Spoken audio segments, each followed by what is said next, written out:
शहनवाज जी, जो मामला अदालत में पहुंचा हुआ है, विधायक जो है होटलों में डेरा डाले हुए हैं।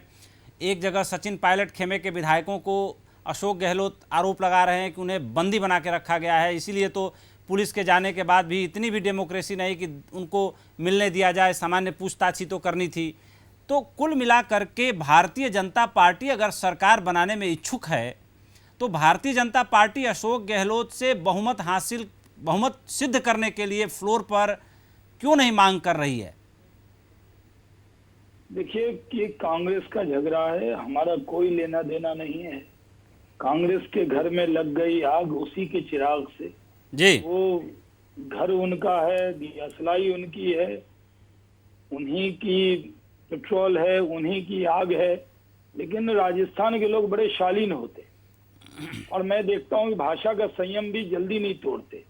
मैं अशोक जी को भी जानता हूँ बहुत दिनों से, वो सिविल एविएशन में भी मिनिस्टर रहे हैं और मैं संबंध उनसे बड़े पुराने हैं। मैं मंत्री था तब वो मुख्यमंत्री थे, कई बार उनके यहाँ जाना हुआ। बहुत सहनशील व्यक्ति हैं। सचिन पायलट जी को भी जानता हूँ, बहुत सहनशील व्यक्ति।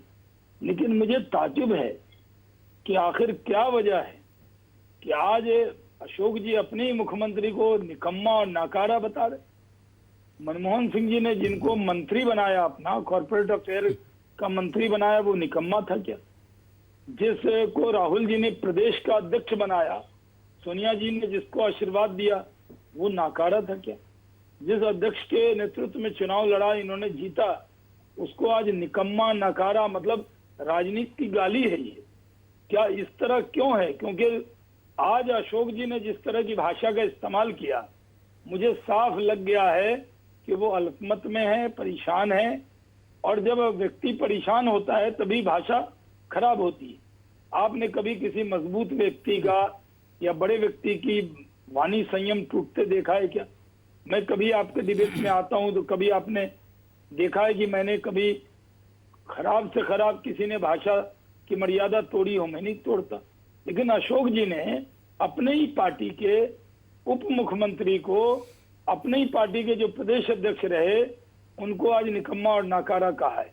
और कांग्रेस के प्रवक्ता रणदीप सुरजेवाला साहब कहते हैं वो हमारे ही हैं, वो घर लौट आए। अभी तक तो वो पार्टी में है ना। आप अपने पार्टी के नेता पर गाली गलौज पे आए। अगर आपको लगता है कि इतने निकम्मा नाकारा है तो फिर ये खबर क्यों प्लांट करा रहे हो कि प्रियंका जी बात कर रही हैं, राहुल जी बात कर रहे हैं? फिर सुरजेवाला साहब का बयान मैंने ध्यान से सुना। उन्होंने कहा एक कार्य समिति के जो सदस्य हैं, वर्किंग कमेटी के, उन्होंने 8 बार बात की है।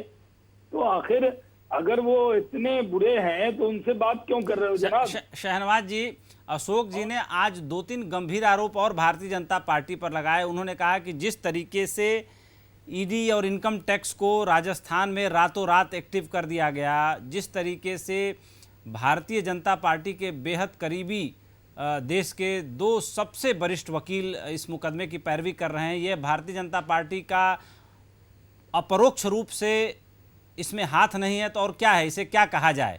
अशोक गहलोत जी ने पूरी मीडिया के सामने ये बाइट दी है। मैं इस पर आपकी सफाई चाहूँगा। जी जी, दोनों सवाल का जवाब है। तो अशोक जी ये कह रहे हैं कि जो डिफॉल्टर हैं जी, जिनको इनकम टैक्स ईडी जब पूछताछ के लिए गई या छापा मारा तो वो कांग्रेस के विधायक हैं क्या? इतने छापा पड़ा किसी डिफॉल्टर के यहाँ और माल पकड़ा गया, कहीं अशोक जी को क्यों दर्द हो रहा है भाई? किसी एमएलए के यहाँ छापा पड़ा है क्या जनाब? किसी कांग्रेस के नेता के यहाँ, पदाधिकारी के यहाँ छापा पड़ा है? आप खुद अपने रिश्तों को जोड़ रहे हैं और बाद में मत कहिएगा कि हमारा कोई रिश्ता है। उसके तर्जमान क्यों बन रहे हैं जो डिफॉल्टर है? दूसरी बात, वकील तो पाकिस्तान के जेल में जो हमारा देशभक्त बंद है, उसके लिए भी सालवे साहब कितने बड़े वकील हैं।